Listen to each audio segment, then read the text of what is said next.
Okay, so good morning, everyone, and welcome to our second week, that is, of the second semester of 2023 academic year. The course is UGRC150. This is main campus. My name is Dr. Nancy for GMP. I'm a senior lecturer at the University of Ghana, Faculty Philosophy and Classics Department of the School of Arts, the College of Humanities. I'm glad to serve you the second unit. Now on your screen, you see what our focus will be in this unit. We are focusing on definitions, understanding definitions, and we'll look at disputes, verbal disputes, and substantive disagreements. Now, definitions are a type of declarative. So we will look at what we mean by definitions. If you recall, when we looked at the types of declaratives in our section 1, we saw that there are factual statements, value judgments, and definitions. We've used the preliminary session of today to discuss or to revise briefly what those are.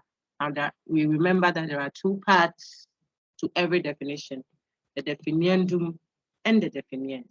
Definitions are two parts, the unknown word, and then the part that you are using to help us know what we don't know. So definiendum and definiens. Now, if I said a bachelor is an unmarried adult male, I would have given you a definition. And a bachelor, which is the word we don't know, will be called the definiendum. And an unmarried adult male will be the definiens. The two together would constitute what you call a definition. Okay.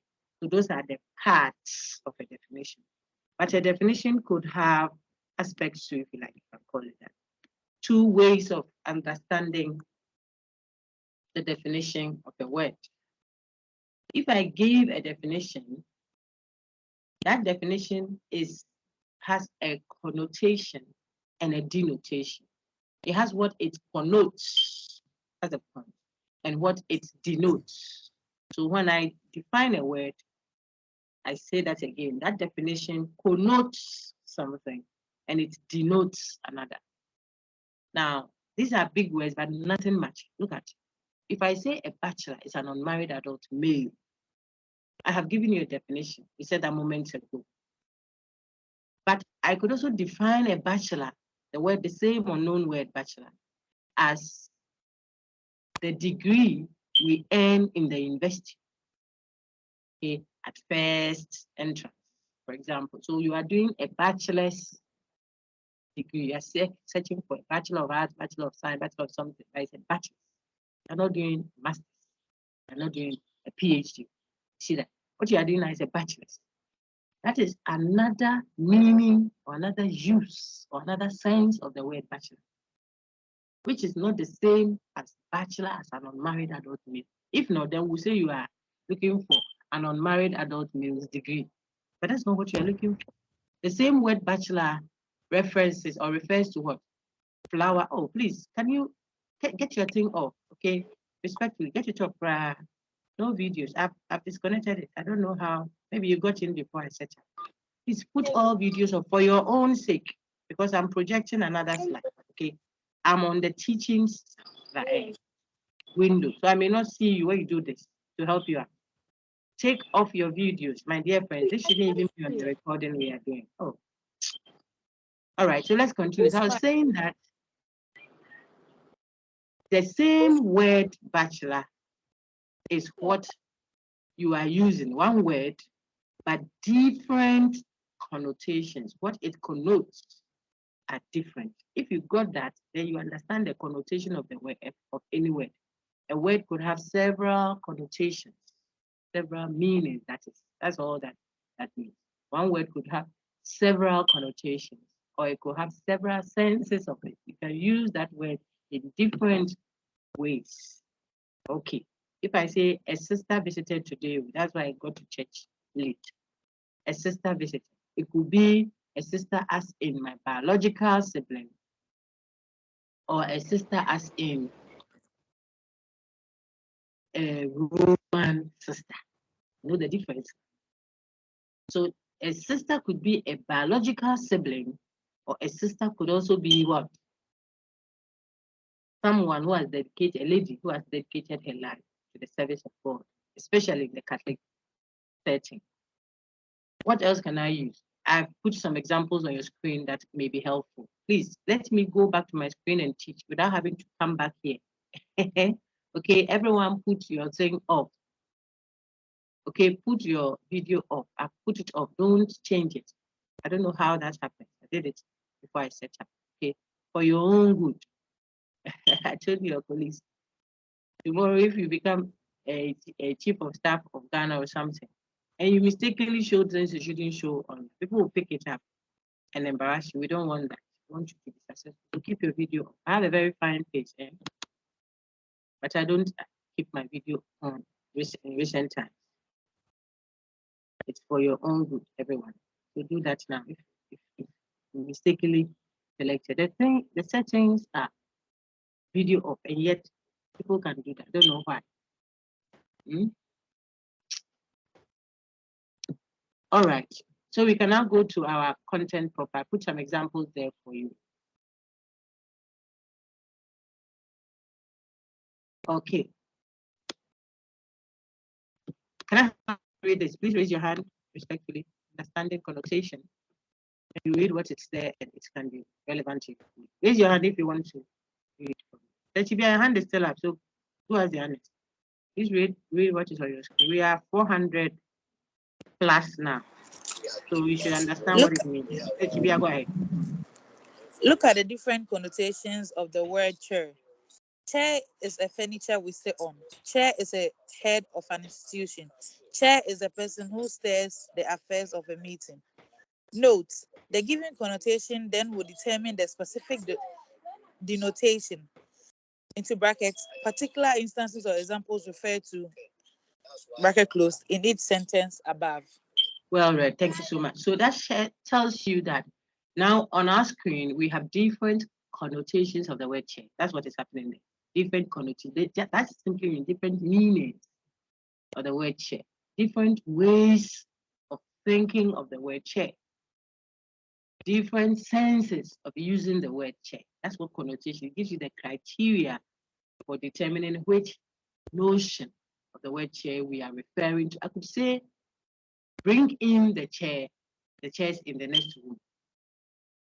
I could mean that the different chairs, so the chairpersons of whatever, SRCs that have come for a meeting, but we see them at the reception in the other room there, and we are going to start now. So I can say, bring in the chairs in the next room. If you don't ask for clarity, you go and carry physical furniture. But I say, I don't mean chairs, but we have enough chairs here. Bring the chairs in. But you say chairs. But I say bring the there's clarity needed when you see one shot. So the word chair could mean that the furniture we sit on, like Madame Red, could also mean people who head institutions, like EC chair, like chair of the Council of State, like chair of ECOWAS. They are human beings. So if I ask you to bring in chairs and I meant the head of an institution, the one who heads it, what it denotes, there comes the next one. Denotation is referring to the particular things that the connotation points to. So the denotation is what the specific examples, the particular instances of them. Okay, so if I define bachelor as an unmarried adult male, then the denotation of such a connotation of bachelor, what would be the denotation? Human beings, males, remember, not married. They should be adults, not boys or babies. So you will now start calling maybe Kofi, Kwame, Kojo. They will be the particular denotations of bachelor if defined as what? An unmarried adult male. But bachelor could be a button for wearing dresses. The tailors use it.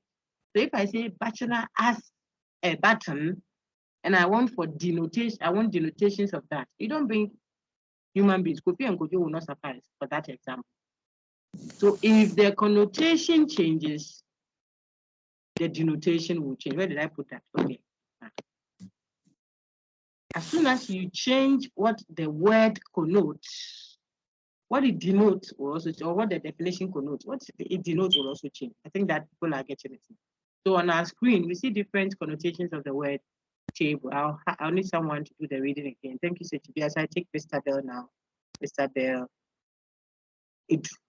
Mr. Bell, read all the three. Then Leila, Zion, Nasi, Rabna, Joel, Kobe, etc. will now give us what they think those definitions of the word table connote. Go ahead, Mr. Bell. Everyone is muted. Once in a while, mute also. When you have the opportunity to speak, then you are mute. Go ahead, Mr. Bell.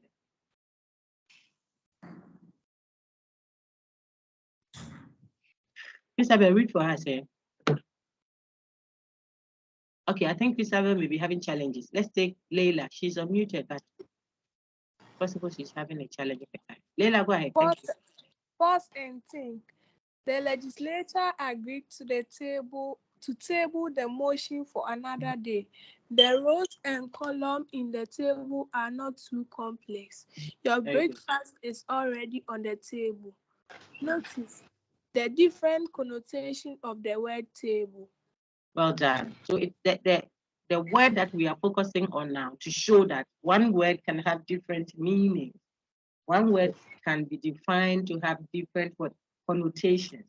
So don't think that anytime you see the word table, then it's food or pen and paper that comes to mind. That's the whole point we are showing you as a critical mind. So you don't misinterpret something that has been said, all because you focused merely on one connotation of the word as you know it. Because one word could mean several things. There is a bachelor's flower. Can you imagine? So you are in school trying to get a bachelor's. Is it all about flowers that you want to get? No. You are getting bachelor as a degree. Someone is looking for a bachelor as what? A man to become his partner, and so on and so forth. Okay. So let's look at the various connotations of table used there. Juliet, can you tell me the first one, what it connotes? So we said the legislature agreed to table the motion for another day. Which of the meanings of the word table is being used there? What does that mean? Or anyone who wants to, the hands are many, 17 hands up. Very good. Very, very active. Please, it means the MPs or the parliamentarians try to put a motion before the House for another day. Very good. So they will present the matter for discussion another day. That's Said Suleiman. Yes, please. Well done, Said. Thank you so much. They will present the matter for discussion another day. That's what it means. You see, so he's using the word table, but he is saying we'll bring it up for discussion another. That's the meaning of table as used there. Let's have another person. Maybe I'll take Tosina. Tosina, could you explain the second connotation of the word table there? The rows and columns in the table are too complex. Is it also about presenting a matter for discussion? Tosina Nyade. Please unmute first. If Tosina is not able to immediately, I'll take Sybil. Sybil, go ahead. Okay, Tosina is ready now, right? Tosina, go ahead. Please, can I get the question? Is it the second one, the rows and columns in the table? Yes, my dear. Yes, my dear. Go ahead. It means the way they've arranged the tables in the classroom. Okay, Josina, listen for a minute. Let's hear someone else. Maybe you will get something like that to what you said. It's not exactly correct what you have said. Okay, but let's hear someone. Can I hear Joel Kobe now? If Joel is able to. Josina, listen. The second use of table there is not about the classroom arrangement of tables. It's not a physical table. Look at it very well. Can I have someone else? I see 19 hands up. Wow. Let me call Howard. Please be by your gadget. When I call you, just unmute. Because it's an online session. Otherwise, it will drag. We'll have a too long session. It means the way they've arranged themselves, as in the students in the class, is difficult to count. Are you sorry, please? But let's read what is there again. Everyone read it with me. Look at the second one. Let's go. The rows and columns in the table are too complex. Well done.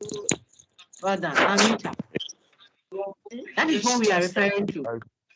Now, I want someone to explain the connotation of table we use there. I see 28 hands. I'm sure someone's artist which is say, mommy, come here. Okay, but there are 34 hands up now. Hold on, don't worry. Let the brother who is speaking now speak. Go ahead, sir. The tables are referring to the Excel system, like in Excel. Very good. Very good. Well done. This use of table we are talking about. Okay, it's fine. I'll wish everyone now. Listen, everyone, you have to be, that's what all the training is about. We are grooming ourselves to be what? Critical minds. So when you hear the person, you should be able to pull out the connotation of the word that is being used. Otherwise, you get angry unnecessarily, or you get extremely excited and go and sell off your house until you realize that I was talking about another meaning of that word. That you thought is the other meaning. You see. So watch. Tables and columns being complex. Look at it. Table, rows and columns in the table. It's talking about a graph sheet or an Excel sheet. Look at it. Columns. So it's like they've drawn, it can even be on the board. They've drawn lines, some going from north to south, and others going from, I think it's west to, no, east to west, and west to whatever. Okay. So they are going crisscross. There are tables. It becomes a table. If you were plotting something, you write one, number of people who attended the crusade. Two, number of people who said they will come. They draw lines to show you. Those who said they don't live here, they live outside somewhere, so you can't get them. Four, those one. It's a table you will draw. If I say, bring me the table we drafted, then you go and carry a physical table and say, I brought the table. That's not it. Another connotation of the word table is what is happening in the second. Okay, very good. I think people got it now. Please focus on the screen. The feedbacks I got suggest to me that the people are not engaged in the lecture. They are listening, which is fine. But if you can see, as we do, it's even better. Okay. Rows and columns in the table are too complex. It doesn't have to do with the physical arrangement of tables features at all. All right. Then the last one says the breakfast is already on the table. Now that one is the one we are all waiting for. That is what the physical table that you can put your food on or your book on to write. Furniture. Three different connotations. The word is one. What it connotes about three different things, what it stands for. And based on that, we're able to point out the specific physical, if you like, or the specific examples that the table word denotes. Very good. Any questions so far? I want to lower all the hands. I think some wanted to read, some wanted to react. 22 hands still up. So all are lowered now. Just so that if there's another you can see the slides. I can. Oh, please. Can anyone see my slide, please? Yeah, I can see. Yes, sir. Thank you very much. Please, I can see. Thank you very much. Thank you very much. So I've muted everyone. So I always caution students. Very good. So I always caution students when you cannot see something, say, Doc, please, I cannot see. You see, people like to say that a lot in our side of the world. They will say that Ghana is hard. For you and who? It's the question. Talk for yourself all the time. When I say yourself, you can be concerned about others, but present yours. There's a reason why, because others may not have that issue. I've read one or two emails. So please, the links are not working for us. If you can do something about it for us. I say you and who? You and who? Don't include someone's problem in yours, okay, all the time. So, my dear friend, it is showing. The only thing is, just like what happens with your phone, and I have mentioned that over and over again, I'm patient with level 100. If you leave your phone inactive for a while, depending on how you have done your settings, your phone might sleep off. It doesn't mean it is turned off. The screen is dim. So when we leave, you can live with that. And it's a network thing too. So I've stopped and reshared, and I hope that everyone, including those whose gadgets were sleeping, should be able to see it. Big boss, who said you can't see? Can you see now? Then we move on. Very important that you see. Yes, Doc. Excellent. So keep touching your your screen. I don't know what you're using. Once in a while, touch it so that it will be active and then doesn't go. Now we want to move on quickly. Since you understand connotation and denotation, it's a good time to show you equivocation. I want a very good reader. Come in, come in. I want a very good reader, someone who reads confidently and assertively to read for me. Doc, please, I Who will do have that a for me? question. Go ahead, my lady, Azu Christiana. Please, can you repeat your definition for connotation and denotation? We'll play back the record. If it's a repetition, you don't have a headache. But the thing is being recorded, so you play it back. I thought it was a misunderstanding. When I pull it out for you, then you play it back. I'll just touch on it briefly. Every word, Okay, thank you. when defined, yes, every word when defined stands for something, has a meaning. The meaning of the word is what we call what it connotes. The criteria that helps us understand the word is what we call the connotation. But one word can stand for several things. It can mean several things. That's the point. So the word may be bachelor, but it could mean an unmarried man. It could mean a degree you earn in the university when you enter it for the first time. It could mean a flower, It could mean a type of bachelor. One word, bachelor, but it can stand for several things. What it stands for, what it means, what sense of the word bachelor you are using is what we call the connotation of the word bachelor. So when I define a bachelor in a certain way, I'm giving one of the connotations of bachelor.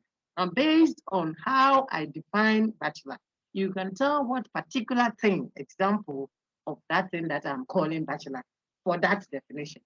So as soon as I shift from the meaning of bachelor as a married man to the meaning of bachelor as a degree that we earn in the university, you will see that what the denotation refers to will also shift.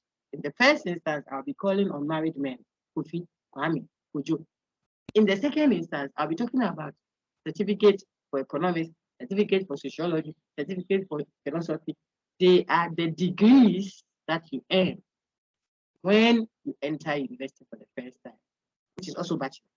Whilst Kofi, Kwame, Kojo are also bachelors in that sense. Why? Because they define bachelor as unmarried adult male. My lady, Azu Christiana, is it better? Yes, please. Thank you. All right, welcome. Now we can move on. Please, Someone wants to read. Are there questions? Okay, let me just a minute.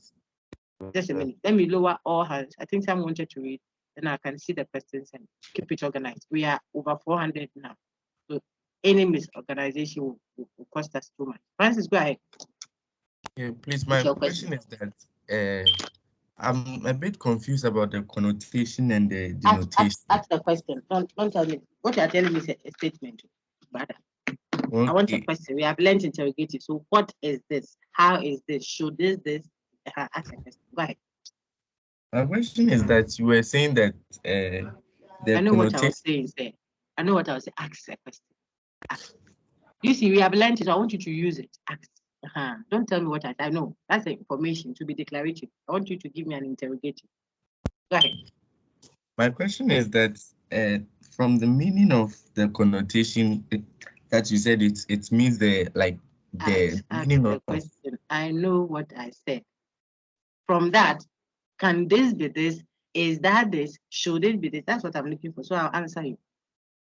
Okay.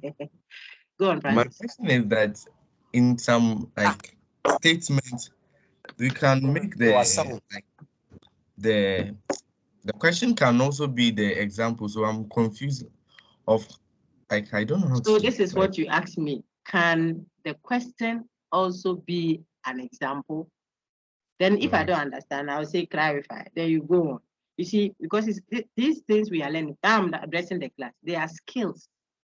They're critical thinking skills. It's a skill. That's why when people miss deadlines, I tell them, look, it's not just come and do course and go. It's a training. We are all discipling ourselves, shaping ourselves with a critical thinking skills for practical reasoning. That's what the course is. So it is a doing. You are doing it. You are not just learning it to chew poor pass and forget. Okay, thank you, sir. If I get your question, well, you're saying that you don't know what the example is. So let's use one.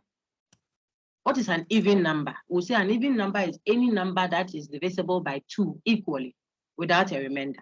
At least you remember that.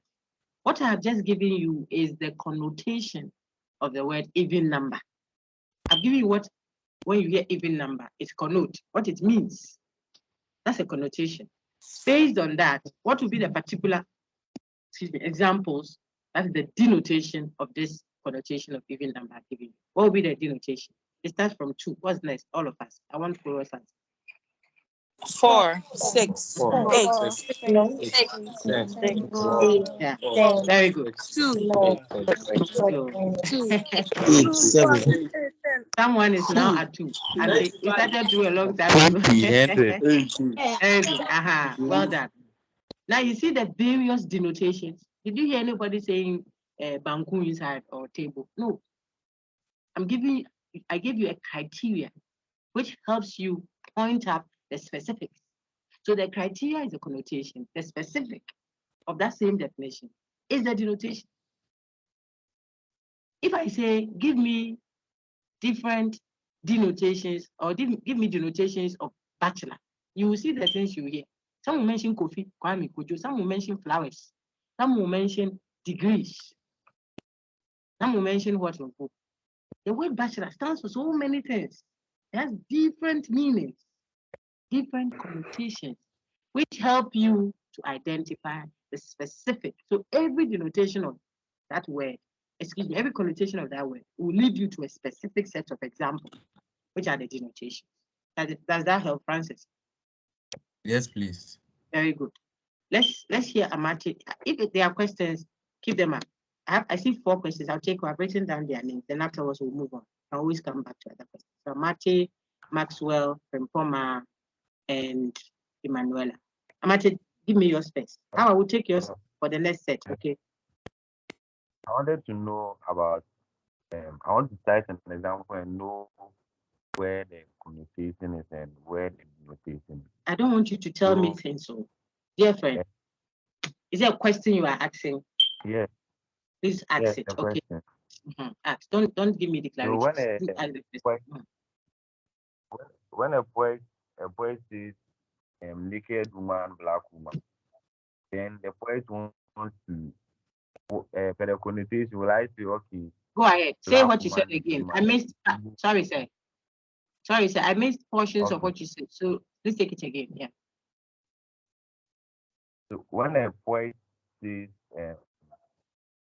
naked woman, black woman. No, we are defining. No, it can't have a connotation. Yeah. We are defining. This is not a definition. Did you understand? It is not a definition. Okay. What we are dealing with must be a definition first. We're looking at 2 aspects of a definition. So there is a word you don't know, that we are giving you definitions to help you understand or the meaning of what that definition do. We're dealing with definitions. So a man is so and so and so. A table is so and so and so. Pollination is the transfer of pollen grain from the hunter to the statement. ATM machine is this. Words that statements that are giving you the meaning of an unknown word. That's what we are dealing with. Now, when you have that word defined, we tell it like the ones I showed you. We tell you that any use of that word could likely have another use. So one word could have several meanings. And based on those meanings, you can now point to the specific thing that the meaning leads you to. When you are dealing with the meanings, you are dealing with the connotation of that word. A sister is a female sibling. Your mother's daughter is your biological sister. So the word sister could mean a female sibling. Sibling means born by someone that I share blood with from a common parent. Okay. So the word sister could mean a female sibling. But the Roman sister is also a sister. And she was not born by your mother, but we call her sister. So, or a father. We say Roman father. If you don't put the Roman, they say father is calling you. It could mean father as your biological father, or it could mean father as the priest father. Different connotations of what?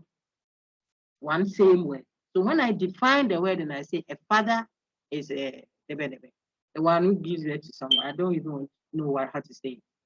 I may not necessarily be pointing to father as the priest in an Anglican church or Roman Catholic church. See that these are different understandings, different connotations of the word father. Based on this, I can point to specific person that I'm calling father for the reason that we defined father that way. That's the whole point. I hope that helps, Amati. Yes, Good. Let's take Maxwell now. After Maxwell, I was going to take Emanuela, but her hand is down, so I'll replace it with Howard, who was next. Lester, yours will be in the next part. So go ahead, Maxwell, your question. Very quickly, please. Mom, yes, please. So I got to understand that meaning the connotation. I heard an example of something like a chair. A chair could be a furniture, like the normal chair, and then Look on the screen now. Look on the screen now. Projected that. Yes. These are all different connotations of the word chair. Yeah. All right. Sorted. Okay. I get Very it. good. Yes, that's it. Well done. So if I say, bring me a chair, and you say, Doc, please, which of the chairs do you mean? You mean chair as the chairs that have come for the meeting, the people in the room, I should bring a physical chair. I said, no, I mean a physical chair. The one we sit on. You will know what to go and bring. But if I say, bring me the chairs, and you say, which chair do you mean? I said, those the heads of institutions that are waiting for us. You will go and call human beings. So what you are calling or bringing is a denotation. And that one is clear to you only if you know which connotation of that same word I'm using. I'm going to show you equivocation in class. Thank you, Maxwell. So understand connotation and denotation, else you won't see the problem when people start playing on you, using different connotations of that same word. You are only seeing the word repeated. So you think you are saying the same thing. No, especially those who want to do law, politics. You want to intervene, public relations and what have you. You have to understand. And sometimes you are saying something and the people are angry. Because what it connotes to them is not what it connotes to you. You think Gary is food for poor people because of where you are coming from, or amani, like the dry fish. But for them, it's a delicacy. It is their tradition. In fact, it is also people that eat it. You are going on a crusade and you are preaching to people and saying, hey, people, your life may be so poor that maybe in the morning all you eat is Gary. The people are sitting for their shock. They are talking to us this way. They say, and God can change your life. And overnight, you'll be eating jollof rice and this. And they are sitting there, shocked. Jollof is waste for them. What are they doing with jollof? If you get a bag that has been properly done with a goosey stew or the one that I saw with the green and the or something, Charlie, healthy meal, rich people eat it. But what it means for you, the one speaking, even in church, if you joke, the appeal, you do it alone. You don't get any money from the people. And you say, come and receive Christ, they'll look at you. You should come and receive Christ. So it's important, my brother. It's important, people, to understand connotation. Connotation. That is why I'm taking time to stress. Don't think that as soon as you hear the word, it means the same thing all the time for every people. No, and for every context. All right. So I'll take, there's a last question. How are your question? Then I can move on. I'm okay. That's the same thing, Maxwell. Thank you very much. Thank you so much. So we move on quickly to understanding equivocation. I saw, I think it was Lester and Emanuela's question. If they are still there, the questions are still there. After we do the next lap, I'll take all of them. I want someone to read for me now. So let me take, I think some of you have very good background. If you put your ID, you see that I ignore it a lot. It's not safe for you to be mentioning your ID. Those who do numerology will calculate your ID. Okay, let's take Primpoma. Put your name, something official that I can call, not your ID. Primpoma, go ahead, read for us. Very good. I think this is a very, very active class. Keep it up. Let's go now. Read understanding. Oh, no. I have to change this one. You are reading detecting equivocation. Primpoma. Yes, I'm here. Okay, so detecting equivocation. Yes. If more than one connotation of a word is used in the same context without any signal of a shift with the intention of manipulate or to persuade, the speaker is accused or committing. Equivocation. Example. Okay, hold on. Hold on with the example. Very good. So if you do that, what do you do? If you shift from one of the meanings of a word to the other without signaling. Ruhaima, I can hear you, but hold on for a minute. You mix the meanings. I'll go to a slide that is very explicit about it and then return shortly to this one. But hold on, let me explain equivocation. The word is the same. You are repeating it, but whenever you repeat it, you use another meaning of that word, not the one that you used earlier. Okay, I want a very explicit example. And you still want to make it look as if those meanings are the same, they coincide. That's the problem. It's not the fact that you use different meanings of that word in the same context. That one is not problematic. It is because you assume, by the way you are arguing, that those two meanings are the same just because the word is the same. That's what creates the equivocation. So simply put, if more than one connotation of a word is used in the same context, as if they mean the same, without signaling your audience. As for with the intention to manipulate or persuade, I can take it out because sometimes I don't intend to. But by the time you finish, you are manipulated into thinking that way. We'll accuse you of committing equivocation. Look at an example. That one always comes out easily for students to understand. And it is in the recordings that I put on there. When we are discussing, sometimes some come from students. Then I put it there in that recorded session. Okay. Zainab is madly in love with Abu. And mad people have to be institutionalized. Therefore, Zainab must be institutionalized. Do you see the equivocation there?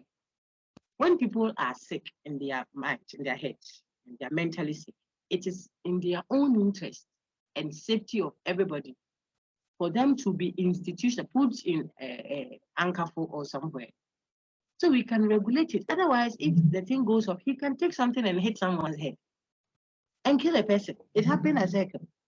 The woman apparently used a stone to hit the guy is dead because she's sick. She's mentally sick. So if someone is speaking and says, oh, mentally sick people, that is mad. If I want to use mad because of the madly in love, I'm trying to show the word is the same, but what it connotes has shifted. If I say what mad people should be institutionalized or mentally sick people should be put into hospital, a place that they can be safe, institutionalized, blocked, not prison per se, but restricted because their ability to rationally reflect has been affected. That's their sickness. That is a different understanding of madness. It is a mental matter. Compared to Zainab is madly in love with Abu. If I'm madly in love with Abu, doesn't mean I'm mentally sick. But the conclusion says, therefore, Zainab must be institutionalized because the argument is mad people must be institutionalized. That is equivocation. The person is playing on the word mad. He doesn't realize that that's what he's doing. Sometimes it's intentional to manipulate you to see the argument, the richness of the argument. If you're a counsel, a legal luminary, a brain at court, you must point that out and object. Otherwise, you will influence the jury and the whole people listening, and the case will be won in their favor. Meanwhile, they just equivocated. And there's a heavy equivocation that is going on around the current debate on LGBTQ and all that. On the word law, you see, so your unit 5 gives you different connotations of the word law. Which law, clearly, would I say that the sister who wore swimming suit, example, to the lecture hall has broken? Which law has she broken? Call the police to arrest her. If it is a criminal law or a civil law, whatever, you can't arrest her. She's wearing bikini. Proper bikini, not something pretending to be bikini. proper vacation, she comes to the lecture, what will you do? It is another law. You feel she has broken, or I feel she's broken. Yes, she's breaking a law, but it's not the one I can call policeman to come and arrest. She has not stolen a laptop. She didn't go and speak treasonable things on air. That will call for a criminal. Some people, sometimes you won't leave the studio. They'll come and carry you from there. Who are they? High profile people. We won't know where we put you if you go and speak treasonably, because the law you are breaking is not the same as you're not paying tithe at church. It's also a law you're breaking, but no policeman arrests you there. See the point? Then there is the law that we will think of as what? Moral code. You do that in unit lecture 3. Okay, if we are able to, or lecture 4. I think it's lecture 4. The unit we are dealing with is unit 5, because we'll not study unit 4 content. So that the point is different meanings of the word law yet apply. Then there's the social norm. It still is a law of a kind. Customary law. I just went to bury my in-law at Continental. Beautiful ceremony, culturally speaking, but very intricate and almost overwhelming. They are laws. You can't break them. This is how we treat them. I'm trying to show you. But when they said Alagbemi at Accra, or a ban on drumming and noise making, you're going to tell people, if it is Alagbemi, there's a time you shouldn't be seen moving around. I think it's a Thursday night or so. You're going to tell them that Ghana is freedom of movement. Go and move. Let's see. It's a law of a kind, not for the whole nation. So it's not a statutory law, but it's a customary one. So the connotation of law, I'm just using that to show you people can switch from one meaning to the other, thinking that they are saying the same thing. They are not. They are not. So the people that you see are breaking laws. And I also agree they are breaking laws. Which of the laws are you saying they are breaking? If it's a statutory one, clarify. If it's a criminal code, clarify. Customary, clarify. Civil, clarify. That's why people have taken something to parliament. Otherwise, the people will not have anything to hold anyone accountable. Keep your video off. Sam, do it immediately, please. I'm waiting for you, sir. There's nothing to show that you only reduce our bandwidth. Okay. Okay, now so let's continue with the one on your screen. Someone also says, someone says, noisy children are a real headache. You will see it in the unit 3. I mean, that one, the group 14 people have an advantage. They saw it yesterday when we saw the vices. Noisy children are a real headache. When children are noisy, they are a headache. I have 4 at the grace of God. So I know that they can worry you, be like a crazy woman at home. Hey, put it down. I say, hey. Okay, so the person is frustrated and say, noisy children are a real headache. Then the person argues further. 2 aspirins, or let's use 2 paracetamols will make a headache go away. So I conclude, therefore, noisy children, they are better still. 2 paracetamol will make noisy children go away. You see how I'm equivocating? I'm mixing the meaning of headache as worrisome. They will worry you, they will trouble you. With headache as pain in the head. And I'm concluding, therefore, that what will make pain in the head go away will make noisy children as a headache also go away. You lie. Take paracetamol 100 pieces. Noisy children won't go anywhere. It's overdose that you suffer from. Because 2 paracetamols can make your headache as pain in the head go away, but it will not make noisy children playing the compound they go away. Lie. Get them some biscuits and tame them in the room. And let them play game. The noise will go down. Paracetamol 2 that you are taking in the room there, it will make them go away. But the person is confusing the 2. That is equivocation. So when you conflate or you oscillate from one of the meanings to the other, like a seesaw, swing from one to the other, and conclude as if the meanings coincide, we critique you for equivocate. The last one, which is interesting, so that when we get to the unit 3, when we discuss equivocation, we may just brush through that because I've given you all the examples. What does it say? The last one says, I'm a company, I'm looking for someone for a receptionist job. So I say, I'm looking for someone who is responsible for that job. I don't want anyone who is irresponsible to be given that job. I'm looking for a responsible person for the post of a receptionist in my hotel, something like that. Then applicants come for the interview. And we say, we are looking for a responsible person. Oh, please, if it's a responsible person you're looking for, I'm the one. Because the company I came from, whenever something got missing, they said I was responsible. I'm sure that you'll be laughing or smiling at me. Confusing responsible as someone who is apt, making sure things are done at the right time. I see you all lay line. You see, that's what I'm looking for. Someone who is on point, always ensuring that things are properly done. Responsible, that's the connotation of the word responsible a company will be looking for a job slot. The sister says, I'm the one. But whenever something got missing, he said, I caused it, or I did it. And he or she wants to confuse those two. If you get that, then you see what you did. As soon as you say this, you have lost the job. It's, yeah, there's no job. You are going to say that and you are responsible for stealing. And so if they are looking for a responsible person, they should take you. Which company will take you? Huh? So critical thinking, practical reason. Now the very interesting one that I like to use all the time. Look at this example on the screen. Let me find a brother to read for me. Let me look for an angry brother to read that for me so that I can. Need do you want to read that for me? Your mic is already unmuted. Go ahead. I'm not having access to the slides. Oh, it's on your screen. Oh. You can't see it now, eh? Okay, for Ni's sake, let me reshare. So I've stopped sharing, I'll share again. Maybe you can kick it and let it show. So we are reading the example of equivocation that I like to put all the time. Ni, is it visible to you now, please? Yes, please, thank you. Go ahead, read. You're welcome.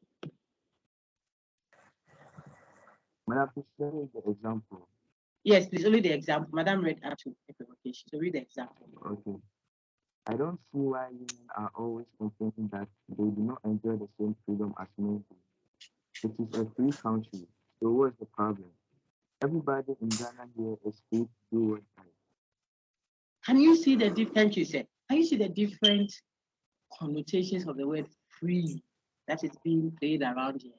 And if you don't see the relevance of this, you go to the discussions around free SHS and you see, but is this a free? They say it's free. I didn't say free. We say free. Different connotations. You're just confusing. It's confusing. Different connotations of the word.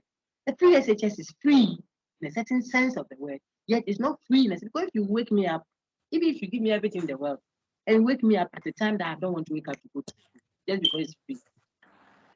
You have taken away some freedom from me. It's not free in that sense. Even that, okay, it's not free. So it is free in a certain sense of it, perhaps a very relevant sense. That's why I don't like the way people critique it. Correct, help make it better. Now I think that the IMF thing is affecting it. I don't know, I've not followed the discussion. See, Ghana is a free country, is it not? It is. We wake up, we can go where we want. We are not under curfew or something. Maybe some portions of the north or something, maybe having that kind of restriction on their movement. It's a free country, you move freely. You travel from one place to the other. There are no borders of rebels with guns. No restricting where you pass or what you do. You don't have a restriction on how much of coke, for example, you can buy in a day. I mean, it's a free country in that sense of the word free. But in this same country, there are people that are not allowed to move from where they are. They sleep lined up in the prisons I talk about. You don't vote if you are in the prison. That sense of the word, you are not free. Take note.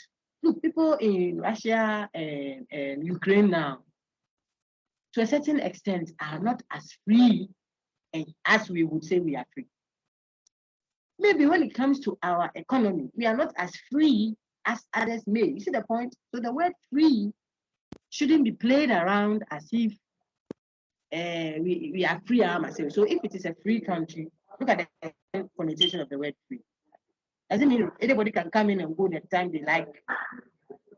Look at what happened at the top there when there was a suspicion of spillover. It's not a free, you can't decide, so we should let rebels come in because it's a free country. Anybody can come in and go. No.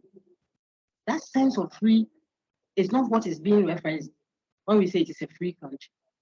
The person wants you to look like, after all, Ghana is a free country. So if we are men and women too, we are all free here. When you and the sister got busy, married couple, so be at peace with yourself. Got busy, pine, and the sister got pregnant. Who carried the baby for 9 months? It's the sister, not you, the man. Why? You can still go around saying you're a virgin. Can the lady say same? You see the point? When you have learned your calculus, and the sister too has learned a calculus, very difficult, maybe figures or whatever. Thank you. Then pampas a para, 2-3 times. The sister won't sleep. Oh yeah, she'll carry 9 months. You are going to work freely. That 9 months will make her lose that. I'm telling you, if there's a project and they are going, don't go and be spitting all over the place. You know, your face is all, you can't put on high, you look smart. So the people love you are competent, but you are restricted. Limit, even though what is coming out is joyful, it places limits on you. Finito. Let's look at the natural one. Naturally, the brother doesn't meet any red sister in the whole month. Take note, I'm speaking figuratively now. You, the sister, you don't choose to. You don't choose. You just at a certain time of the month, you just have to sit quietly. Your mood has to swing. Sometimes just for a few hours or something a day. Especially when you have some. So if it's an interview you went to and you are going through this mood swing, and the interview guy says, hey, actually, the way you put your lipstick on there, you will tell him, my brother, please don't talk about my list. I didn't come here for lipstick. And you didn't intend to be, yeah, that's really your chance of getting the job. And it's not intentional, it's just what you are. Naturally. Restrictions. The brother doesn't have any such mood swings. You go through the whole period. Sometimes it's exam time. When the person has to go and pull out what she has studied. I'm just showing you that when you say, why are women always complaining? I'm going to turn the table shortly. So brothers, yeah, I'll turn it and show that there are certain freedoms sisters enjoy that brothers don't. That's how the gender argument must go. Otherwise, you will be a one-way traffic gender activist, and that is wrong. So sisters, watch that one too. But think about it. You don't choose to, it's too early, so I can't say, but you don't choose to menstruate. Let me teach you. Huh? It is part of your package as a woman. Coming with all the challenges. Look at menopause for brothers. Look at menopause for sisters. You can ask the medical folks, they'll tell you. You will call it, have you seen men labeled? How many men have you seen labeled witches or wizards? It is women because of the implications of the menopausal something at that age. The things you do are strange. You don't choose it, people. So there are certain freedoms you won't have. You won't have. Oh dear. Hey, dear assembly, apologies for those using earphones. Please keep it muted. You see that? So you got that. If someone comes to argue, I don't see why women are always complaining. Excuse me. Speaking a little, have you seen the cock being followed by its chicks before? It's an anomaly. Have you seen some? If you've seen it, it's going to be so strange. Like a goat chasing a human being versus a human being chasing a goat. We may see some once in a while, but it will be an anomaly to see the goat chasing a human, the human being run goat. If it's dog, it's normal. It is always the mother. It's always the mother, whether it's mother hen, mother dog, mother pig, mother whatever, that the babies follow. Now people don't want to even see the clarity between these two extremes. I don't know what we want to do in this one. There's a reason. You see, so women carry a certain burden. I said, men, be at peace. I'm going to pick your own phone, don't worry, in a moment. I'm just addressing the equivocation in the way the person is using freedom. And I tell you, the false critical thinking, it's not just come and chew 4 parts and forget some words, modus bonus, no, it is for your discipline. So we are teaching sociology people, economics people, statistics, science, engineers, medicine, philosophers, religion. That's why the examples I give are always targeting specific content. People argue a lot. This thing we are discussing can go for the law people, can go for those who argue for economics. You have to understand how to balance, small and medium scale, whatever, if you are giving loans as a banker. You have to have all this in mind. Don't give loans as if you are giving to a homogeneous group. No, The woman, if you give her the loan, that day give the loan, she'll buy food for children. That one, you can cry from it. You take some and buy food. Like what should you do for it? So the loans, allowances, the mode of payment, you can do some weekly collections. You can say, okay, instead of month, because we put it down to the end of month, I said, put it to. A sister has laughed at her. So she should put the 100 million, 10,000 Ghana to her down until she gets profit. I want to go to school. Oh dear, meet up people before she can feed her children. So she will take some 20 Ghana be that morning. So you yourself, when you are giving them as a banker or as a whatever economist, when you are doing the allocations, in your mind's eye, understand that about 1,000 cities there to be a non-secretary, my friend, it won't come back. To have a package that takes care of that. If the person is culturally inclined this way, you should understand that the person will go and do as we. So there should be a policy that takes it. See, so when we are discussing, you think we are just discussing equivocation. What it means, funeral, what funeral means for X may not be what funeral means for Y. And so understanding how, the senses of word for people and what it means for them will help you, even as a banker, plan, even as a politician, project where you should target for you to be an effective staff. So it is critical thinking, practical reasoning. So just equivocation, see how many times, how much time, I've spent on just one slide, putting content to that expression there. Now, sisters, when you see a snake in the room, there is that, men should come. What women can do, what men can do, women can do better. Go and look for snake. Stone. Go and get a snake. And what do you use to kill a snake? I've never tried killing one. Why is it that say we have so men too have freedoms they don't enjoy? You are all in a queue. We all are going to buy food. We are all in a hurry to go for lecture. Then the sister will say, oh, please, can I cross you a little? I have to go there. Then the brother has to keep, he's also hungry. Has to be a brother. Yeah. You see that you are hurt. You are hurt. Maybe you've lost a close relative. You also want to cry some to relieve yourself of the pain. When you start that, it's all you are cry. Men don't cry. Hey, he can't really express an emotion because he's a man. So I don't see why women are always complaining that they do not enjoy the same freedom as men do. That freedom here is being, how do I put it? That the person speaking is equivocating on this sense of freedom with the freedom that Ghana or Ghanaians have. Whether male or female, we all enjoy the supposed quote and unquote freedom of Ghana. Can easily freely move around. But even that, I've showed you that it is so blunt. But if I start talking about the traditional restrictions, the lecture hall or exam hall, you are in Ghana, by exam hall, you can't get up and move around freely. And when the invigilator asks, my friend, why are you moving? I say, Ghana is freedom of movement. See, you'll be confusing another connotation of being free in Ghana. That's what is happening. The person is confusing all. The first one, men don't even enjoy the same freedoms as women. Neither do women enjoy the same freedoms as men. All the time. There are natural ones, there are social ones. I mean, women say there are certain churches, women can't even stand on the pulpit. If you stand there, the Holy Spirit can't flow. If you start leading the prayer, reception to heaven will be blocked. The number you have done cannot be reached at this moment. So there are cultural restrictions, there are social ones, there are academic blocks, there are natural biological ones, both for and against women. You let a sister remove her top at lecture hall because she's feeling hot and leave her vest alone and see if it's allowed.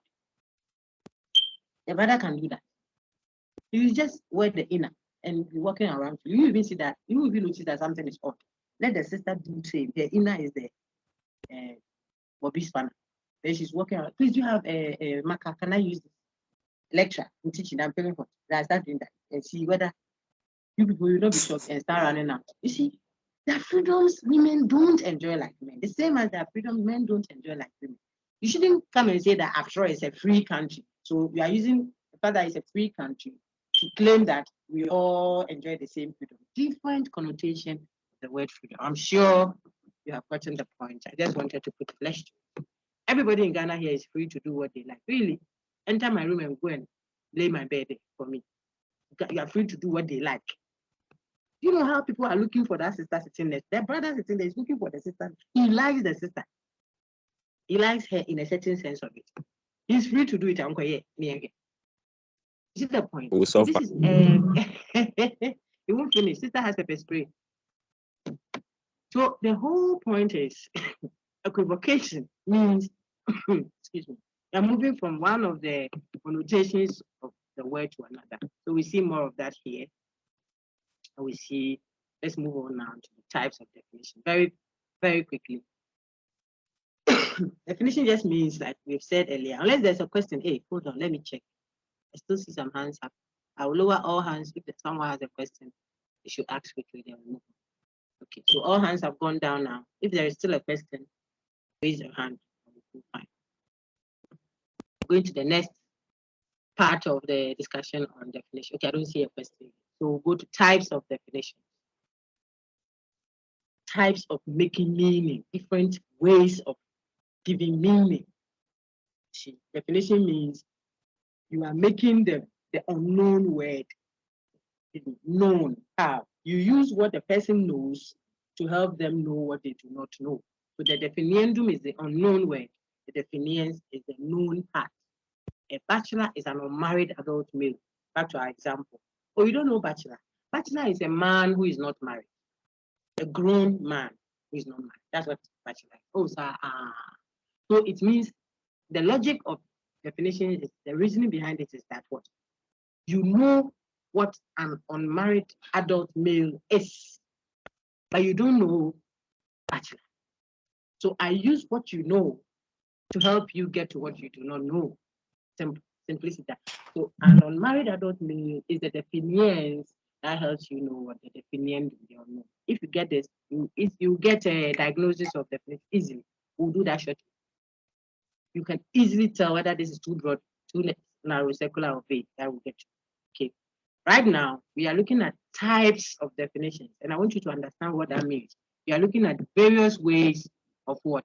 Making meaning to the audience that you are dealing with. I put something at the end of the slides. Those who saw it before coming, you will see that I said, based on the target audience you have, you would have to prepare your delivery. It may be preaching, it may be political, statement, it may be the State of the Nation's address, it may be you are addressing your children, maybe you are teaching like I'm doing, based on the audience you have. If you are teaching level 100, you don't teach them like you are doing master's program. This course, if it's a master's, I would have done 4 topics of it.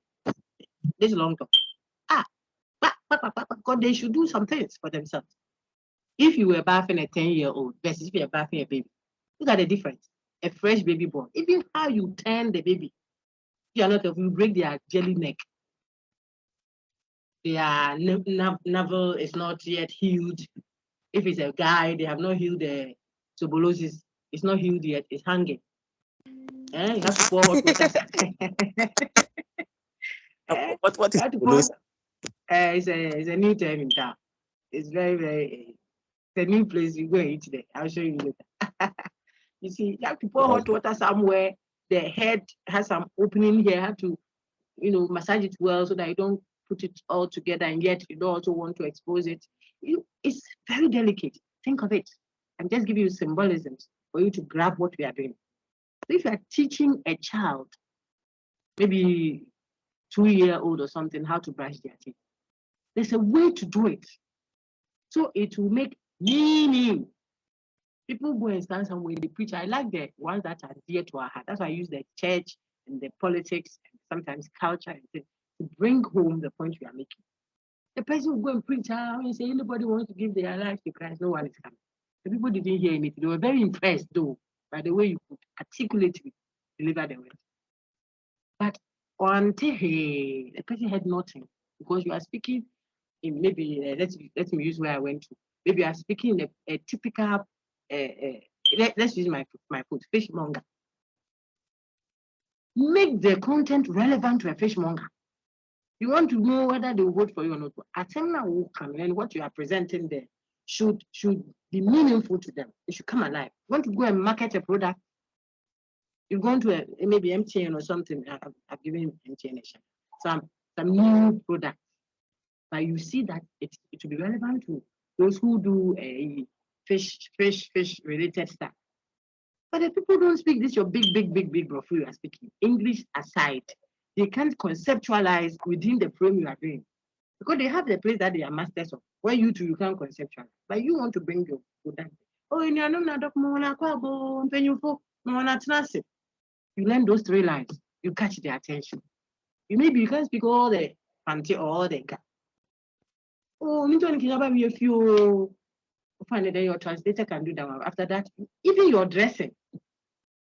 Not you wear your suit and tie and high heel with your nails all polished, your Mongolian hair borrowed, by looking nice on you. They come, ladies and gentlemen, I have a product here that I think, who are you speaking to? They will look at you with awe and appreciate your beauty and your eloquence. But the product, you take it back to marketer. One ton, meaning. You have to make meaning. That's why I'm over elaborate. So types of definition is not 2, 4, pass and forget. Lexical, ostensive, operational. No.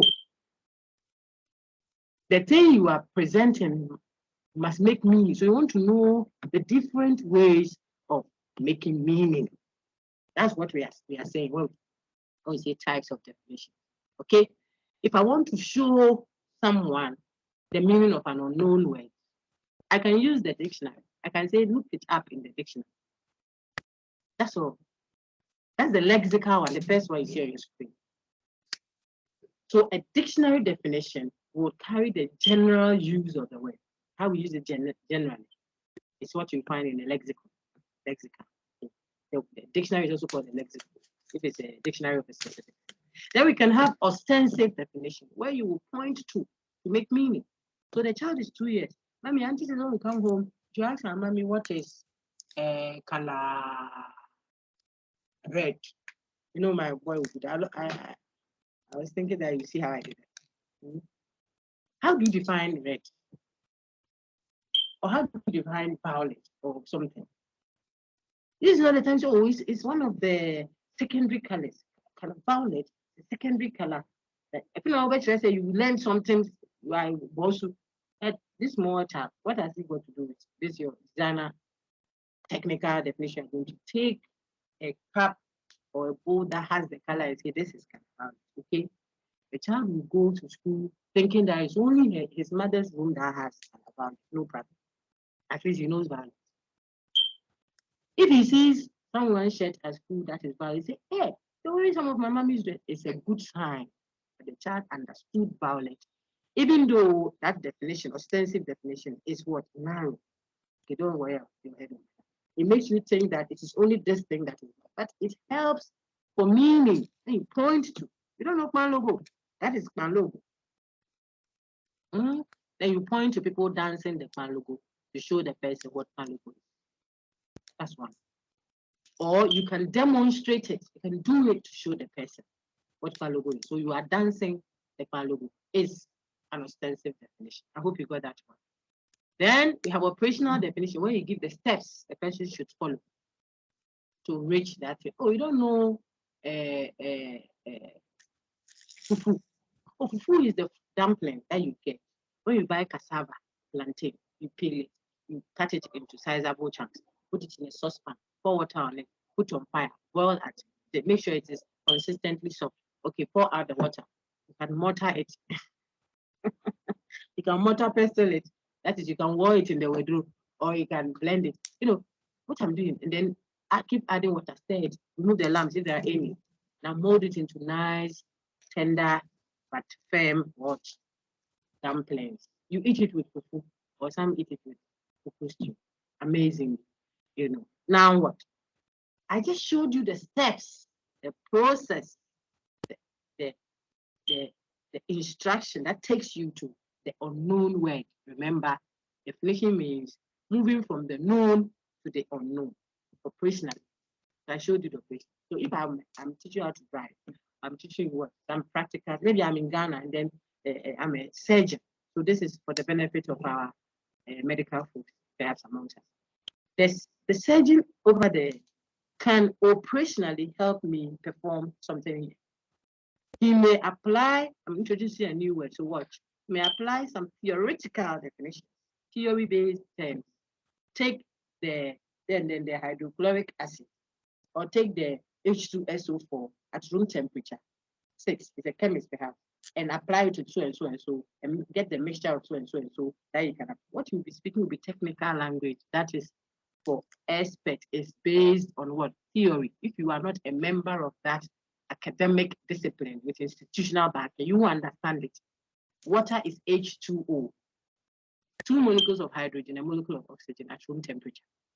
Maybe I want water to drink. If I come and I say, hello, good afternoon, and I'm addressing my house help. I say, mommy, it's okay. Get me H2O at room temperature. You wait till tomorrow. What has she done? Is she a chemist? Get me H2O at room temperature. Really? Because you are a professor of chemistry? Wrong place, wrong target. Speak that language with your folks when you are at the lab or you are engaging at an international conference. It's fine. So theoretical definitions are for specifics. Our IMF boss, excuse me, our finance minister will go for meetings and he will speak technically. You can't go and be pedestrian there. No, you must know your stuff. Go for an interview. Why should you be an accountant of our company? You got to speak the language. Then the people will know that you know it. Oh, you have to ensure that you balance your statement. Credit the giver, debit the receiver. Hey, no. So I'm not an accountant, don't worry. Debit the credit the receiver, debit the giver. When you say 1 or 2 pair, you say I'm not a, then the person will know that okay, she knows. Then so theoretical definitions have what in academic terms. How about stipulative definition? To stipulate. You agree to use the word that way. The word has its meaning generally, which is what everyone knows and uses.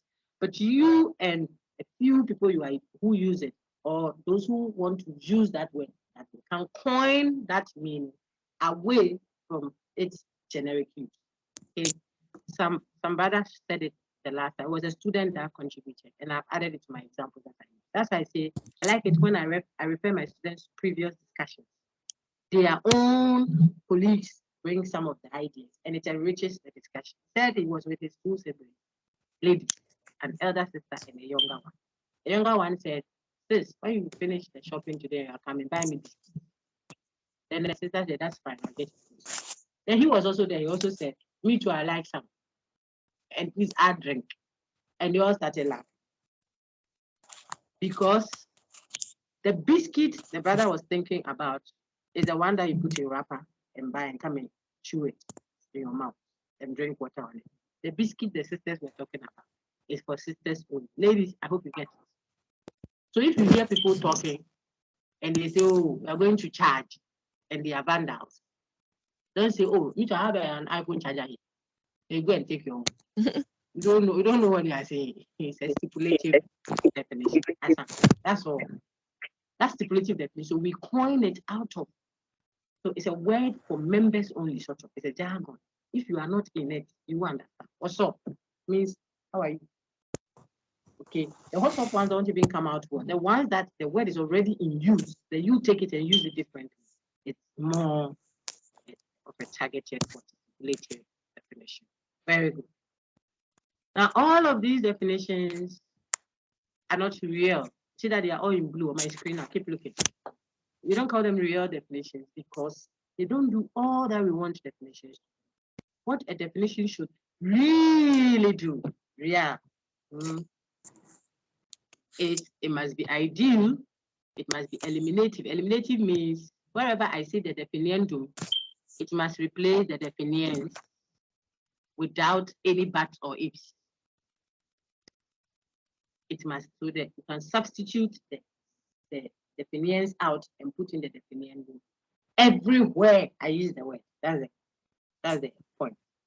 If I'm not able to do that, then that definition is not a real one or it's not eliminative. It must carry the essential meaning of the word. That's very, very problematic. It's a big, it's a philosophical thing. How do you capture what is essentially the meaning of bachelor? How? Okay, so let's see some examples of what a real definition should be. If I said a bachelor is an unmarried adult, I've defined bachelor, but this is not a real definition. Why? We have already seen why from the first question that came to me. The reason is there are certain times I use the word bachelor. It doesn't mean an unmarried adult. It can be eliminated. Sometimes I use bachelor. When I ask bachelors to come in, human beings will come. Before I see it, flowers are coming. Before I see it, degrees are coming. They are all bachelors. Not well defined. Look on my screen now. So words like family. Look on my screen, please, respectfully. Down there. I put examples there. You see all in the soft version of the textbook we have put at you. You didn't have too much headache. This semester you must do well extra than the first semester. Because you don't even have to go and look for the reference there. It's there. Everything is packaged nicely. Reduce your stress. Fidelity, justice, family, democracy. I picked those strategically to help my explanation. There are people, their dogs are more family to them, take note, than even their stepsisters. The connotation of family is big. It doesn't have a fixed, clearly defined. That's what we mean when we say well-defined. Look now. Reference. This one has an open textured nature. Why? But it's not a real definition. A real definition will have a well-defined nature. This one, for someone, church folks are family. When I go to church, I say brothers and sisters in the Lord. I'm describing a family of a different sense. Remember connotation, you're back here. Okay? But someone to say, I'm the only child of my mother, yet she has come to my office with 3 siblings. She says, these are my sisters. So they came from so and so place, and we are looking for a. I said, but you are the only daughter of her. He said, oh, yes, but they're also my sisters.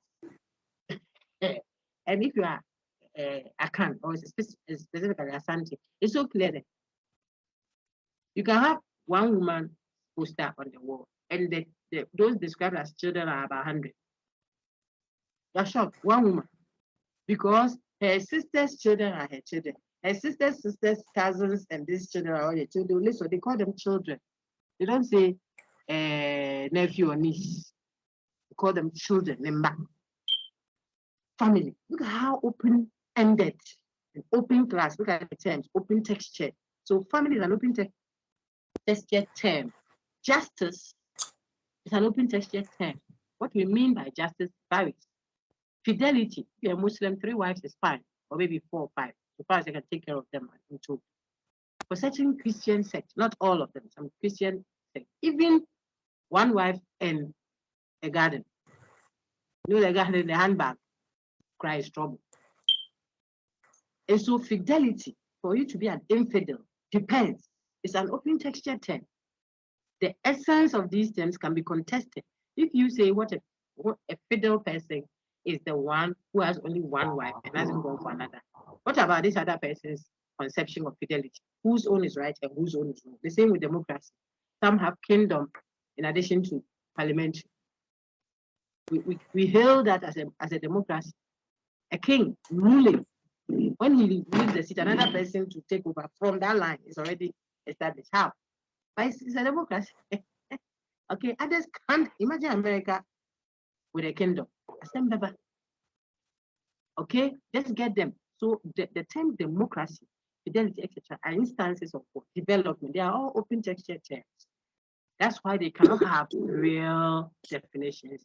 Why? Because they cannot be well defined. They will have different meanings for different people. If you remember value judgment, you see that it smacks of open texturedness, different perspectives of thinking of that same. Okay. Whilst well-defined terms do not have any ambiguity in how they are defined, they are clearly defined such that you can determine what their specific denotations are without any ambiguity.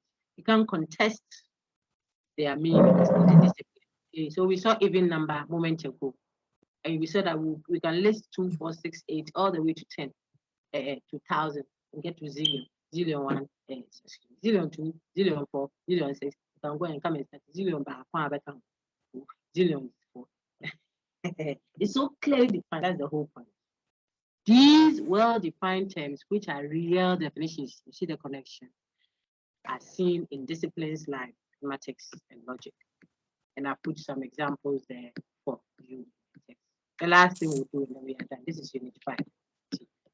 Excuse me, unit 3. So this is the last thing we'll do. We can end. Now, problems with definition.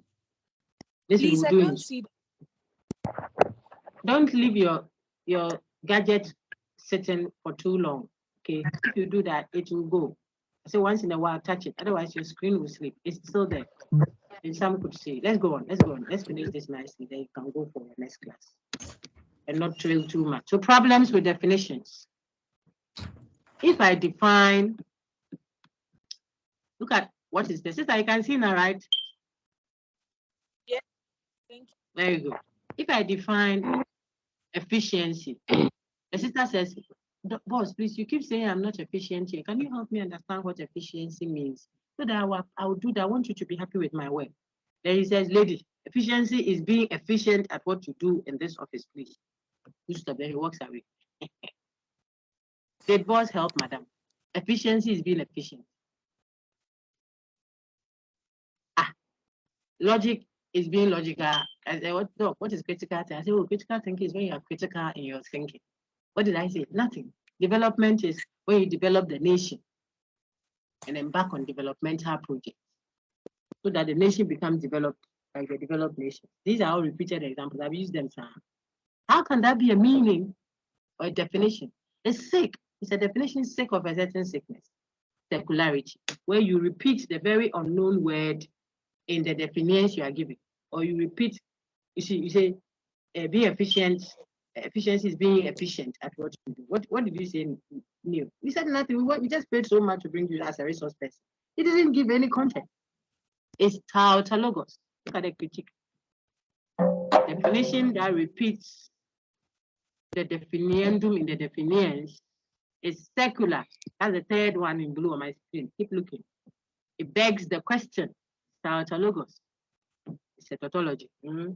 The technical or Latin expression is petitio principi. You see it again in unit 10 where we do fallacy. Secularity is a problem that we can have with a definition. Sometimes you haven't defined in a secular way, but what you have done is the way you define the word, it restricts it such that some other legitimate members of that word have been left out. Let me show you an example. If I say an animal is a dog, okay, I'm trying to define an animal. Then I say, oh, we don't know an animal, like dog. I'm saying, if you don't know an animal, look at dog. Remember, definiendum definiens. What you don't know is the definiendum. What I'm using to help you know what you don't know is the definiens. So if I say, if you don't know animal, look at dog. What have I done? I've narrowed the meaning of animal to only dog. I've left some members that should belong there. That's the point with a definition that is narrow. The definition does not cover all the things that correctly belong in the denotation of the word.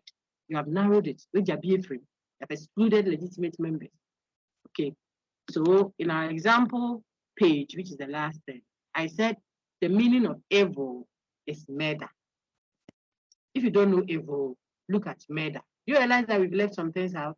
Gossip is out. Bearing false witnesses. You are looking for? Yes. Lying. You have left all of them out. Copying during exam. You say, you have left Apo. Why is it Apo? You have to run away. Now the point is, you have your definition is sick. The sickness is what? Narrow. Narrowness. This is not secularity. Okay. The opposite of that will be the one we call broad. What is a broad definition? You have included denotations that do not belong in the word, in the word's denotation. How did you do that?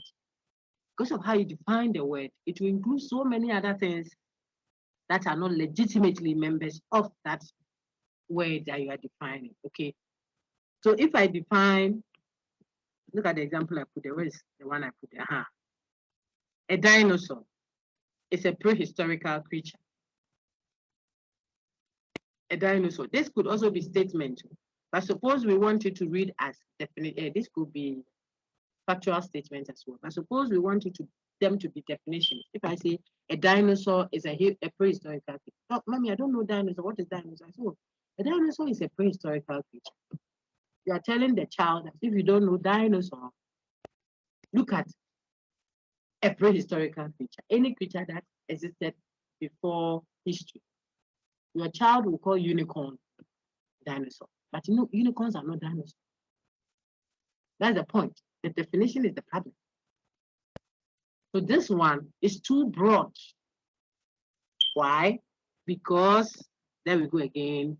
The definitions covers things that do not belong in the denotation. The very last one is a vague definition. Keep looking. Where the definition does not specify adequately to determine what belongs to the word's denotation. It's not specific. Vagueness means it's overly general, that it doesn't specify. If I say, for instance, democracy is freedom for all. This is also from your textbook, showing you vagueness. What is democracy? Oh, democracy is freedom for all. Freedom for all what? All human beings or animals or birds. Okay, granted that it's all human beings. All human beings, terrorists included, they should feel free. Freedom for all. What is freedom? Get up and move around. You come to my office, you were my schoolmate or my whatever. I'm now president or United Nations Secretary General. Come to my office, oh, feel free. Oh, please feel free. I'm just being polite with you. Feel free. Don't feel so overwhelmed. No, you get up, you are in my drawer. I'm going to my room. Hey, you are enjoying your, hey, General Secretary International, they would do. Then you open my drawer. Please, you call my secretary. Hey, get me something to feeling free. Which freedom is this? Remember the freedom thing with it. Which freedom for all are you emphasizing? Where are you defining it? It's so vague. That's a problem with definition, where you do not specify, and it often happens when you use language figuratively, figure of speech, and not direct. So someone is saying religion is the opiate of the masses or the opium of the masses. Opium is something you take in to sedate you. Sedate you. When you take it, you forget your problems for a while. Blue, tramadol, whatever. I don't know if tramadol is tramadol. I know tramadol. Blue, the one that people sleep in their nostrils, that is not worth mentioning this one. All these things make you forget your problem for a while. You can beat your ass. If you are not in the sun, you go and face your ass. Take some 2 bottles of local gin. Then your eyes become hazy, and you talk your mind. You sort everybody. In the morning, your mother-in-law is still at the entrance, they're waiting for you. Go and pass. So he's saying that people use religion as the opium of what? The masses. Something that the masses, although take in, so they can forget their problems. But they forget the person defining religion this way is critiquing. It's a critique. Saying that they do that. The next morning, the problem is still there. Instead of addressing the problem, I think Karl Marx and his Marxists were publicly known for that. Trying to critique that. Don't use anything to cover up the problem. The masses should arise and whatever, blah, blah, blah. I don't want to go into the politics and the economics around that. Take note. So this supposed definition, religion is the opiate of the masses. This is defining what religion is. Can you take religion and put into your mouth and drink or snip into your nostril? It's not a thing you take in. It's a symbolic use of language. It's vague, overly general, that it doesn't tell you clearly what it means. It could mean that instead of getting up and facing life, you use religion to cover up. That could be one interpretation someone could give. It could also mean that even though life is beating us left, right, center, religion can help us forget our challenges if we keep trusting God. Oh, nyame wo hebe ya. At least he can help you manage it. That's how someone can interpret the same thing. And we can keep interpreting and interpreting. So when you speak or you define in such an overly general way that does not specify on the screen, then we'll critique it for being extremely, if you like, partially vague. You need to ask for the one that says water ladies are not. It's not even a definition at all. I pulled this from your activity 4.1 in unit 2. You see there if you care to. And it gives you some more examples. I am done. Any questions for unit 2? Tell my reporting folks that we'll do unit 2 again. I see 2 hands up, Ajima and Opening. So let me take Ajima first. If Ajima wants to ask a question, I just saw Mensa. I just Abraham's hand. I'm breaking the 3 down. So if you have a question, raise your hand so that I'll take off. Okay, Ajima first, then Opening next, then Mensa Abraham. Madam, please. Some of us are not seeing the screen. I told you not to speak for you and anybody. Ajima. Okay.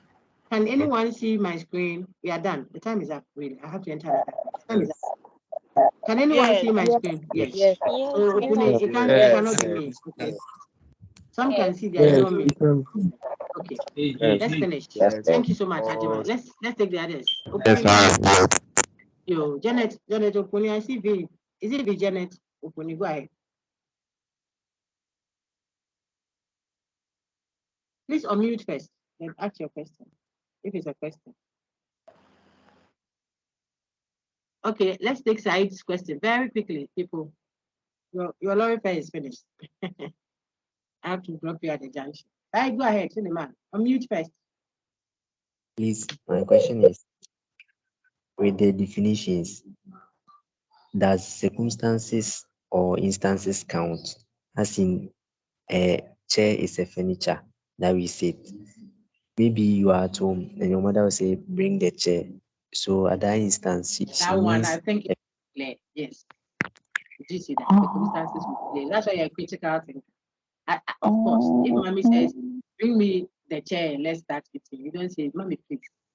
Which connotation of the word chair are you? Hey, critical thinking. This one is so clear. Okay. And we are learning for not just specific content. That's why we learn all the options as much as we can. So you see it. But I showed you instances where you can be in an office, assisting an MP for your national service, for example. And he says, bring in the chairs and set up. I'll be back shortly. So he's going to Parliament, expecting that you finish bringing the chair of, the GTP or something, or the Trade Union Congress chairperson for so and so. He wants you to bring them in, give them some refreshment, let them be settled, so that he will go and present his whatever at Parliament and return for a meeting with them. You want to purchase and set up camera. And you will come and the people have left. The people have left thinking that they have come, left their job and come and meet the MP. The MP is treating them like they are nobody. They've sat there for 1 hour. Meanwhile, MP is in there thinking that they are receiving reception, so that when he finishes, you come and meet them for the official meeting. They are gone. If it's IMF people, you get the 3 million. Is it 3 million or something? You see the implication? Very simple matter. Exactly. So if you're head of protocol, or you are the one who writes whatever for the church or a conference or something, you want to be minded, seek clarity where there's ambiguity. That's all we learned with equivocation. Thank you all very much. Hey, there was another question. Thank you, sir. I think there was a last question. Janet, yours is not a question. I thank you, Said Suleiman. Very important question you have. Maxwell's own wrap up for us then. If opening Janet doesn't have a question. Actually, ask yours and then we'll end the session. I think I should pull this recording down for you. I'll do that. It's a good lecture. Go ahead. Okay.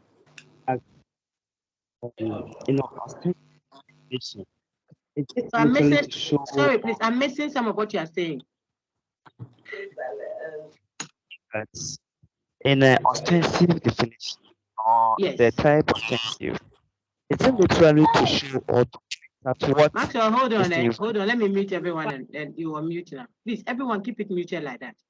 Maxwell, please ask or mute and ask your question again. You're asking about ostensive definition. So what are ostensive definition? Yes, please. I said, is it really shows how to how to point out what is in real life. If a child asks me, Mommy, what is a xylophone? And the people are playing, a team of people are playing. I could point to the xylophone and say, that's one. This is xylophone. I'm giving you the meaning of xylophone, but I'm doing it ostensibly. See that? Okay. If I have expatriate friends, 5 people who came together for a conference, or they come often for a conference, and they are debating about Balogo. Some people are dancing over there. One dances Apatapa a little, the other one dances Balogo, and they are arguing. That's not Balogo. Then the other one, what is Balogo? Which one is Balogo? You want the meaning of Balogo? I can point you the one who is dancing the Balogo. That one. That's fine. It's a definition of a type. That's why I explain what definition is giving meaning. Okay. All right. If you take your lady out, the last one, you are most welcome. The last one, you may take your lady out, and they say there's seafood, there is so and so, there's so and so. You will be a fine gentleman. You help give meaning to the lady. If just in case she doesn't know the meals that are, say, oh, that one is this, this is that, oh, that's that. Some point to it. You don't call the waiter and say, she says she doesn't know A. Can you show her? Oh, you let everybody see that. And just give her the meaning. That is where they put it. So meanings are given differently, stipulatively, ostensibly, operationally. You see that? And stuff like that. That's what we do. Thank you so much, Maxwell. That was the last hand. If the person is sorted, there we are. Thank you all very much. I think I enjoyed today's session. I hope you will come prepared like we did today. Go over the topics 1 and 2 that we've done together. Play back the recordings. Even today, right now, you can go to the channel, you get them full and just be playing and listening to this. In a watch queue, let me an advice. This is a mentoring thing I'm giving you. Don't wait and say, I'm going to get a time and sit there. You don't learn that way. Not in the university. You never get a breathing space. From here, you enter another class. Project, homework, assignment, group work, whatever. So you find spaces to fill in gaps. That's how you learn. They make a first class like I did. And they'll call you to the vice chancellor. Then you sit comfortably. Not that they are going to mention first class, second class. You are shaking your chair. All these things, they are not important. It's just give us because your chain is, and the following people also pass. We don't want us to do. Find spaces in between. Madam, please, I have question. Hey, Brian, maybe when you are in the watching queue, then you put your earphone on. They go back queue. You have your earphone. You are listening to 10, 15 minutes. The discussion we had. Connotation. That's what you do in the morning. When you finish your quiet time, ladies, you can sometimes sit at my washroom there for about 30 minutes. Pray a little, if you have some emails you have to respond to, you are doing email. Yeah, just there's relax, not some smelling place. Then you do a little listening of the thing. So it's a playback. You are frying fish, you are still listening to what types of definitions. So it's fresh in your mind all the time. Not that you want to wait, today, I'm going to the live with the room. You sleep half of your time there. But she said you had a question. What is it? What's the question? Hey, people are still here. Okay, madam. Very quickly, so that please, you can I was like operational and theoretical. You see, for some theories in let me say in science, there are some things there that you are so right. Your textbook even gives you that.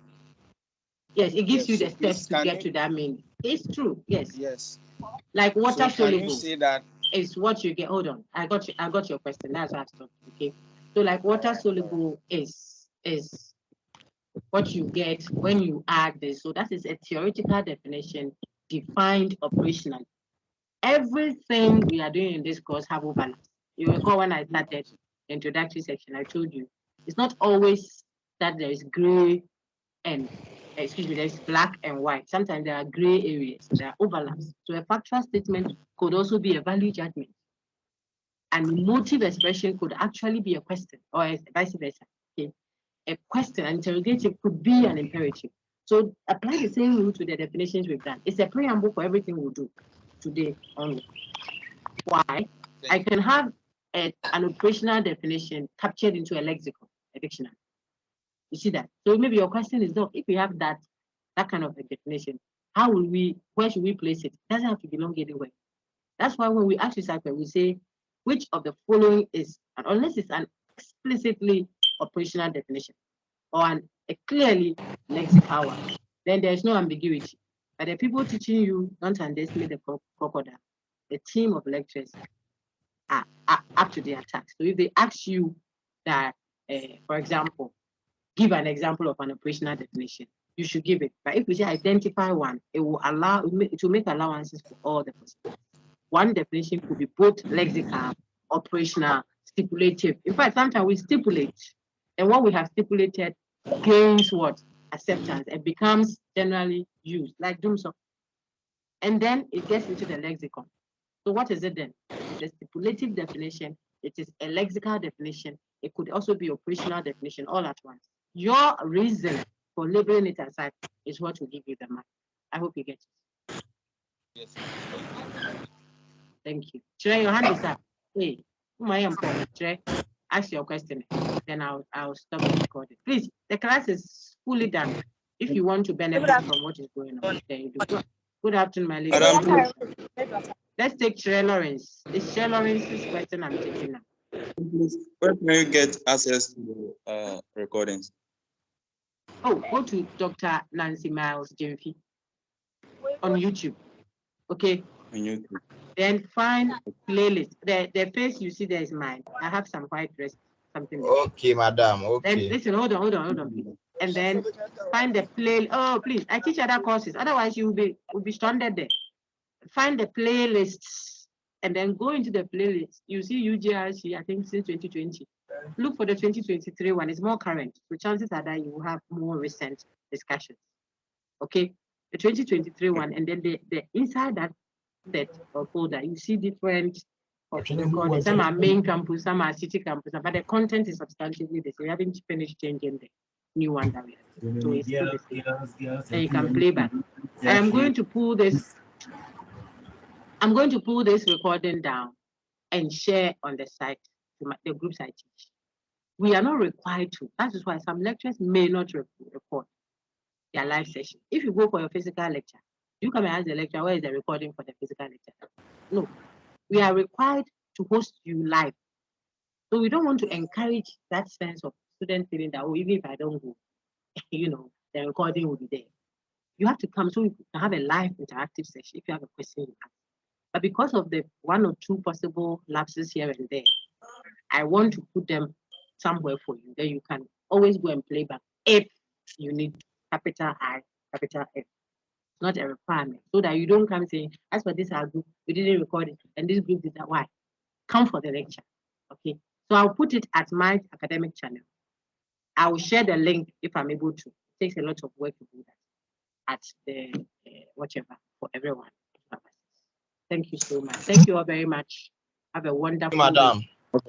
Welcome, madam. Madam, Bye, everyone. Please, madam, your phone number. Your phone number. Thank you.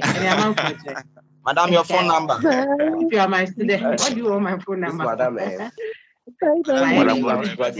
Madam, your phone number so that I can test. Madam, your Please, let me. I'm waiting to put the recording down. Okay, I have it now. Thank you. You can you on the post outline. See. Bye, everyone. Madam, please, bye. Are you on TikTok? Madam, please, you are still waiting for your number. I'm standing behind you. You'll be somebody. Oh, bye bye. Everyone. Madam.